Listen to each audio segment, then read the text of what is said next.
Hello there, people on the internet. This is ShadowGear635 here, doing a review of my new self-MOC, Minion. So yeah, it's a little jarring, especially if you've been an older fan of mine for a while. You're just like, hey, who the hell is this? Who is this guy? Who is this red, white, and blue man who just showed up out of nowhere and is like, I'm the self-MOC, and it's like, what? It's like, why is Shadow leaving? This is a part of my life in which I felt like I needed to change my self-MOC, and this is a design I came up with, and a concept I came up with that I felt like fit me. And I don't want to go too into it because it's a concept that I even haven't filled out yet, so I don't want to lead anyone on. But the point of this video is to review the MOC of Minion. So I'm going to start from the ground up as I usually do. Not too much to talk about with the ground up because his feet. So, as you can tell, he's got these Ninjago dragon heads for legs, which look nice. Like they like this weird boot effect, and then he's got an old 2.0 Hero Factory foot right there. But there's a major problem in posability with these feet because they can tilt a little bit, but they can't necessarily bend. I mean, they can bend that way a little bit, and they can't bend forward at all because of the design. And also, they pop off very easily. That's just kind of the nature of it. It's a design I want to fix later on, but I just wanted to make a dragon head design for this. And this is the price I paid. If you look on the back, if I forcefully focus this, because I have the power of focusing now, you can tell like the design's a little haphazard. It's built around a Bullrock leg, or Bullrock head, the black frame piece. So there's that. And then the knees. Whoa! Hey, a piece fell off. The knee doesn't bend a full 90 degrees, but it gets that bend there. Also, I gotta find where this piece went. I jammed it in here. There we go. But yeah, there's that. And then there's the upper leg, which isn't too detailed. I mean, it's built well, like it's built really solid. And adding this little bit here, this little spike piece, I think helps break up the weird just blockiness of it. Like, yeah, it's a nice little decent bit of detail there. So there's that. And it's got red and blue on the sides there. Now for the torso, which is a very interesting little bit of fun here. So there it is. It's blocky. Like, this thing is made out of nothing but like Technic lift arms. If I can focus, I focused. It's basically just all made out of lift arms back here, and it looks fine. But there's one design flaw. If you can tell, he's kind of flopping around a little bit. That's because if I do this, that's the connection. Because there are two little axle connectors right in there that attach to these little blue axle pegs. And that's the only way I have the body connected. That's not intentional. That's the way I designed it.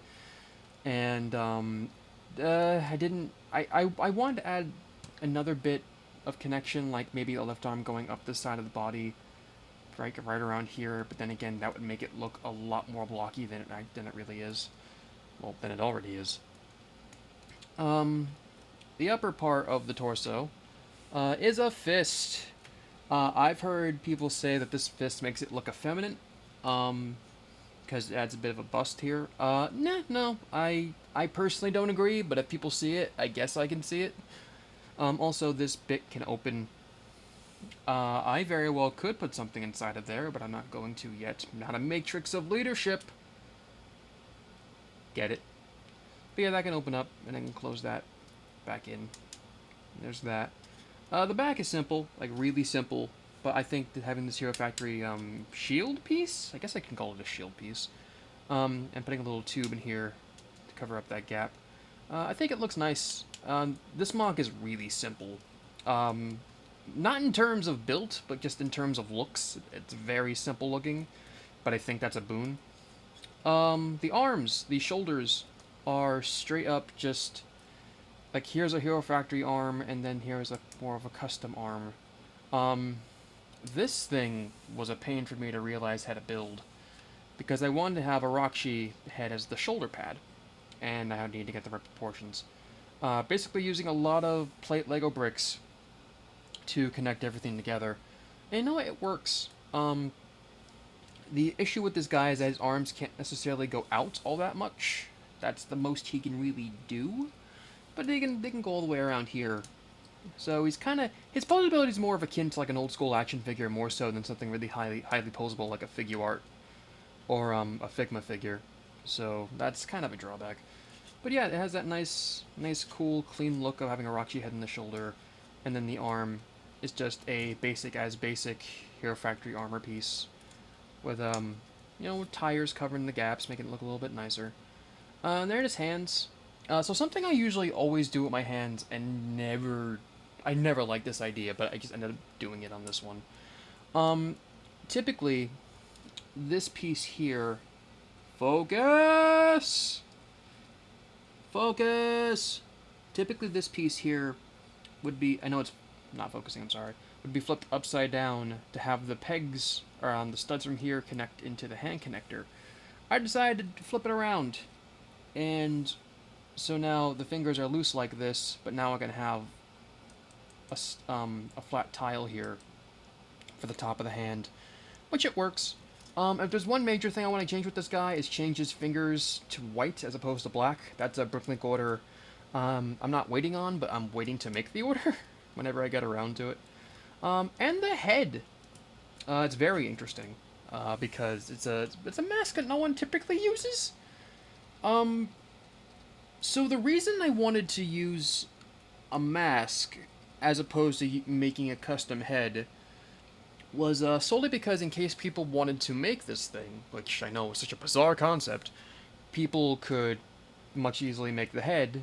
Like, the colors are simple, and like you can copy the Roxy heads, I don't know about the dragon heads, but you can make this thing if you wanted to, and what better way to make it than to have a custom head, but put a mask over it. In the back there's like a Roxy head. If this looks like an old mock of mine called Dark Bright, you can flip the head around and give it a battle mask, which looks dumb, at least on this.